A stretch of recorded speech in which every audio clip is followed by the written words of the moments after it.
Hi everyone, I'm Rita Lavon and welcome to my channel at Love Build Share.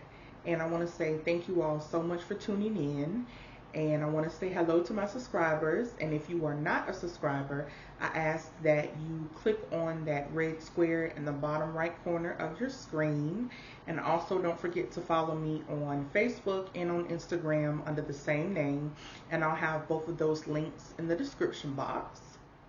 Today's video is going to be a heart-to-heart video, and these videos are, they just mean so much to me. Like, I love talking about these type of things because they're just so near and dear to my heart. I feel like they are real issues and things that we need to talk about, and maybe you listening to this could start a conversation with someone in your life. So today's video is going to be about safe spaces. And as always with my heart to heart, I like to start off with the definition to make sure that we are all on the same page.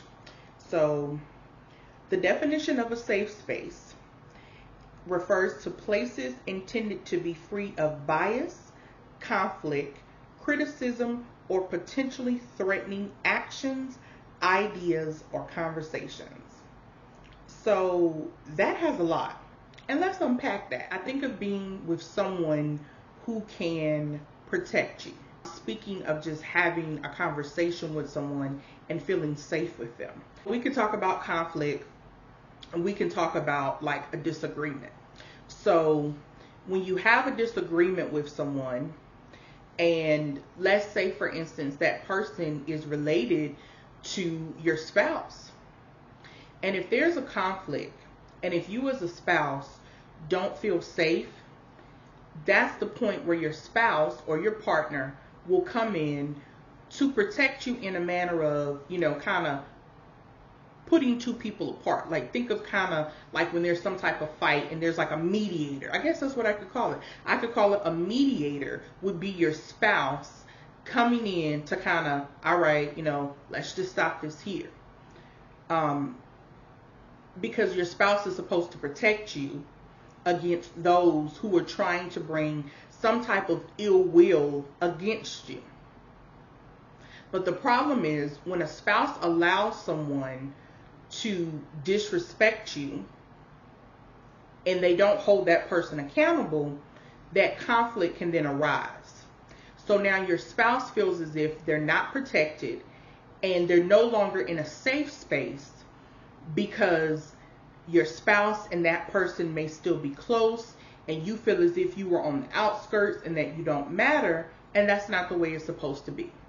Because far too often we let people who are related to us or close to us disrespect the people in our lives. Because here's the thing about conflict. You can have a conflict with someone and you may hash things out, but sometimes things don't go back to the way that they are.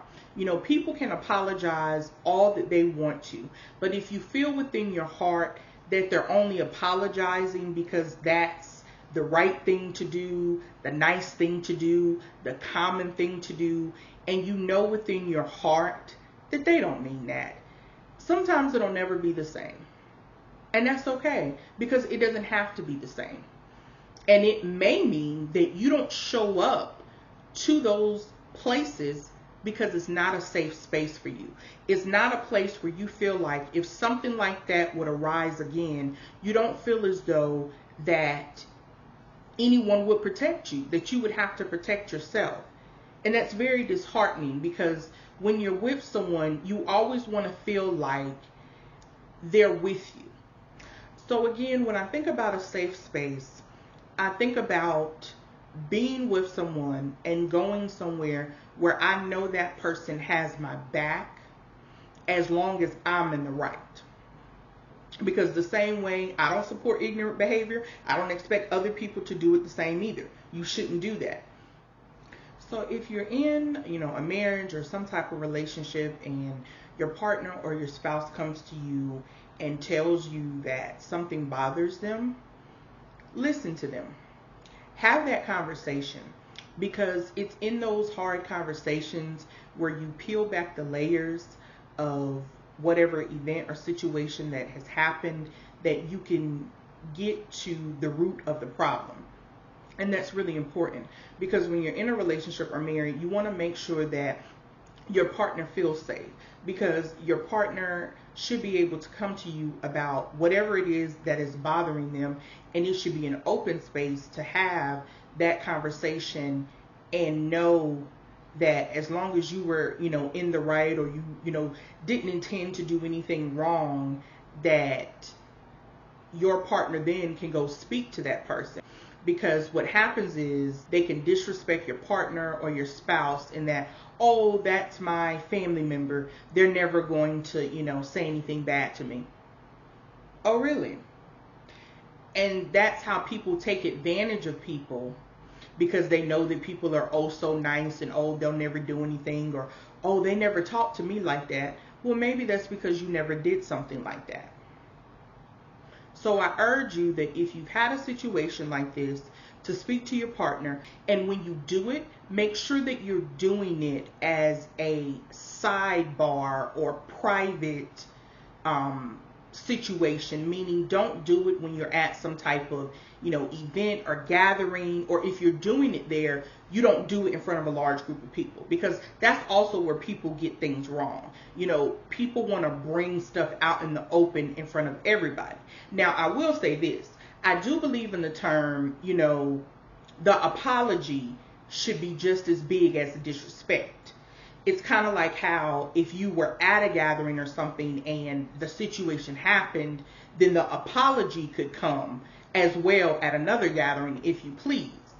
Because if it was okay for you to call me out in front of a group of people, then it should be okay for you to apologize to me in front of that same group of people. But when you have that private conversation with them about what happened, that should definitely be off to the side where no one else is involved. Only the parties that were involved in it should be there. And if you're married, it should be you, your spouse, and whatever, other people were involved. And I think that's really important, because a lot of times people just think that they can say anything, anywhere, and it's like, okay, it's not the time for that. We can do that privately. So that's another thing too that I'm really big on, is those private conversations, instead of wanting to do things in front of a group of people to try to be funny, especially when it comes to women. So for men, if you were dating a woman and the woman that you're dating is so different than the women that you were raised with or that are around you or in your family, pay attention to that, because jealousy is real. And it's not just for men, it can also be women. Women, you may be dating a man who is, the complete opposite of every man in your family. Pay attention to that. Pay attention to the way that they treat your partner. That's very important. Because sometimes people date what they're used to, and then sometimes people date someone who is complete opposite, because opposites definitely attract. And the people closest to you may not understand why you were with someone, but it is about respect. It's kind of like how people say, you don't have to like me, but you will respect me. And I get a little, that's an interesting phrase to use, because we all have a different, definition of what respect is. And speaking of, since I love to look up definitions, let's look up the definition of respect. Let's look that up. That's important. Let's see here. Okay, respect. Due to regard of the feelings, wishes, rights, or traditions of others. A feeling of deep admiration for someone. Ooh. See, that's interesting. A feeling of deep admiration. See, there it is right there. See, admiration, when I think of that, I think of someone who you actually like.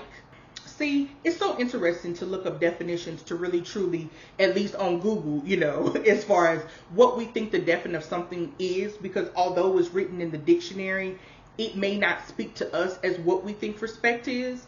I could take this conversation so many ways. Because what if I don't have any admiration towards you? What does that respect look like?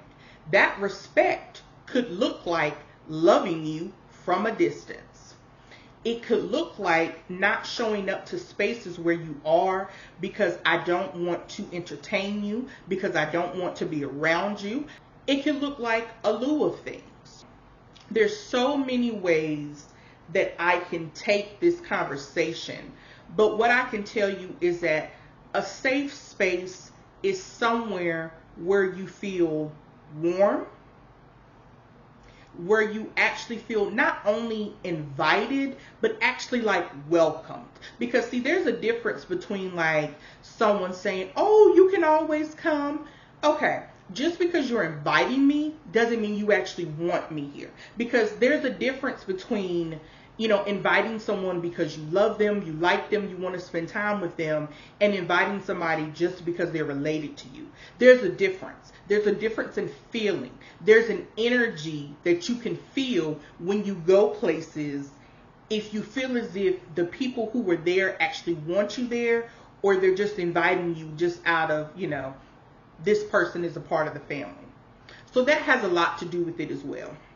So I say this to essentially say, if there is somewhere or someone that you don't feel as though you have a safe space in them, if you have the strength to have that conversation, meaning a private conversation with all those involved, do that. But only if you can find that strength. If you need to bring it to your partner to talk to them and then have that conversation, do it as such. But we don't always have to show up in those spaces. It's okay if you don't show up, because it's your choice, it's your life, and you have to do what's best for you. And those around you may not understand. And the good thing is, you don't have to explain it if you don't want to. And that's okay. You know, we as people are misunderstood all the time, and sometimes people don't understand, especially for those that are introverts. See if you can notice who drains you. Because if they drain you, you're probably not in a safe space. In safe spaces, you know, we tend to be more bubbly. Or maybe, you know, for you, when you're in your safe space, maybe you're quiet. Maybe that's, you know, a hug for you. You know, maybe that's, you know, speaking or having a FaceTime with whoever your person is. Because your person should be your safe space. All right, so there are so many ways that I can take this conversation of safe spaces, but I think I've said enough for now. So while you are here and before you go, please make sure to like, comment, subscribe, and share, because this message needs to get out in the world. And don't forget to follow me on Facebook and Instagram. All of the links are in the description box, so don't forget to check that. And I will see you all in my next video. Thank you.